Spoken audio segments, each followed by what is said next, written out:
How to fix the Clapper app freezing issue. Hey guys, welcome back to the channel. If you're having troubles with the Clapper app, here are some ways by which you can fix it.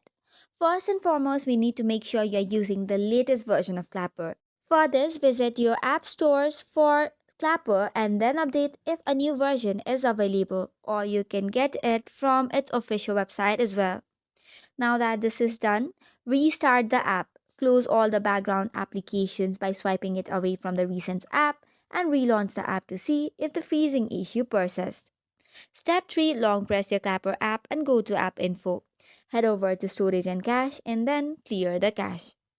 This can help to resolve any temporary glitches caused by the stored data. Once that is done, a simple restart can also resolve issues caused by the background process. Other than that, you have to ensure for the system updates. Head over to your device operating system, go to settings and software update. Other than that, insufficient storage space on your phone can also cause the apps to freeze. So in order to avoid it, make sure to free up space by removing the unnecessary files or applications. So that's it for today's video. For more such contents, do not forget to hit the like and subscribe button. Thank you and keep watching.